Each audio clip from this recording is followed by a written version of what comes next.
Some interesting feedback from Kingsley and team is the alarming number of ECD centres that appear to have shut their doors completely, with a large percentage being vandalised and looted over the past few months.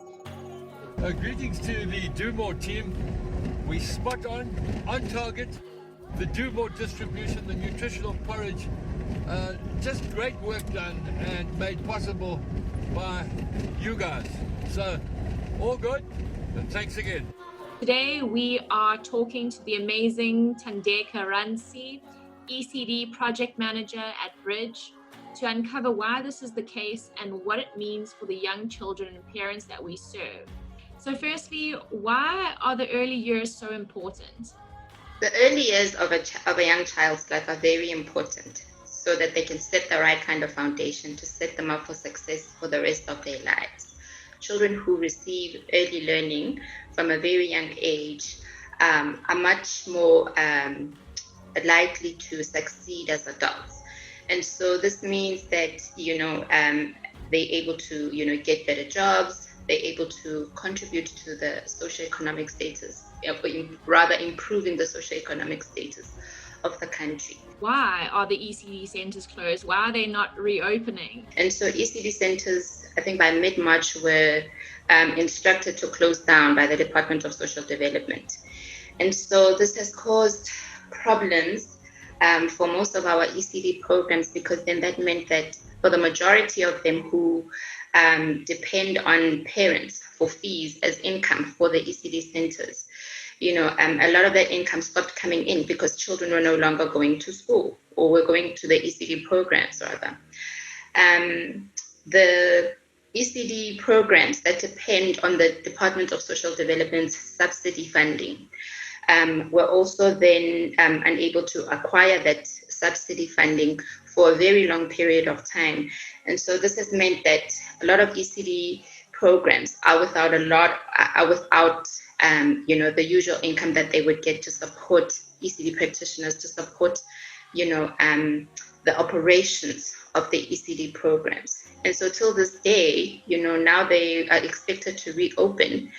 They have to have, COVID-19 materials, such as sanitizers, deep cleaning material, so that they can be COVID-19 ready. And so that the department can, declare them COVID-19 ready. And all of these things cost money.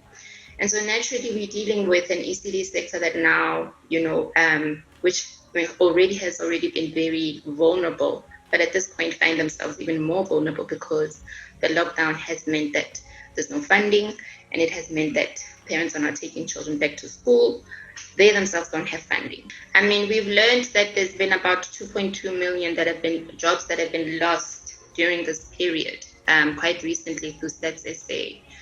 And so, we have to consider that, potentially a lot of parents who were able to send their children to these places of safety or these ECD programs during the day are now unable to do so because they just don't have that income. What is the effect of this of young children not returning to ECD centres? Primarily, this means that there's a lot of regression now that's going to take place, particularly on the goal of providing access to children who are under 6 to ECD services. So we did a survey in partnership with, and what we are projecting through the survey, we surveyed ECD practitioners, about 4,500 of them. And we're projecting that there could be 100,000 job losses for ECD practitioners around the country. And 1.8 million children are at risk of losing their places in the ECD programs. So this is actually about 67% of children who are currently accessing ECD programs who are at risk of actually losing those places. And obviously, we have to think about how ready some of these children that we'll be sending into primary school will actually be, Some of them might not be ready because they've lost around 6 months, 7 months of their early learning programs.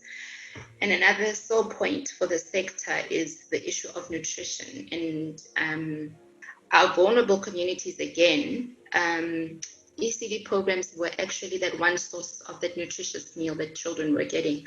And so this is also something we'll be losing out. when children are staying at home, particularly in the vulnerable communities and unable to go to the ECD programs. What effect does this have on the parents in vulnerable communities and the caregivers that look after the kids? For parents, I mean, as a parent myself, I really struggled to juggle being a full-time working mother and a full-time ECD practitioner. And I actually discovered that what ECD practitioners do, I simply cannot do. I cannot do it as well as they do. They trained, they're supported to be able to provide that stimulation for our children and give them that care and the love. But I think when we look into our vulnerable communities, Cara, it affects the economic viability of families, and particularly Black women in our communities, because children staying back at home means that the burden of childcare once again rests on their shoulders, right? So they are unable to go look for work, or they're unable to find other means of income. We understand this, in the context of the ECD practitioners, so the 100,000 ECD practitioners that could eventually lose their jobs because of the lockdown, and the women who now have to stay at home and actually then now look after their children because they can't afford to take them back to the ECD programs. Is there any kind of final message or call to action that you have for our viewers on the subject that you could just leave them with? Yeah, Cara, I think it's important for us to view our ECD programs as community-based assets, programs that provide income for a lot of women in our communities. And they provide those, places of safety for our children so that, in the absence of their parents whilst they're at work, they're able to still receive that love, that support, that care that young children require. So these are, for me, are actually, centers of the community, that are community. And I think we can all do something to support our ECD programs. I think we will probably find that a lot of them are unable to reopen simply because they don't have the deep cleaning material or the sanitizing material that they require to be COVID ready. And so I think let's be a bit more supportive to these ECD owners, to the ECD practitioners, and really assist them, ask them what their needs are. I think at a community level, that's what we should be doing. That's it from our side. If you have any thoughts, questions, comments, please pop them in the comments section below. And don't forget to follow the Mzansi Edge journey around the outline of our beautiful country.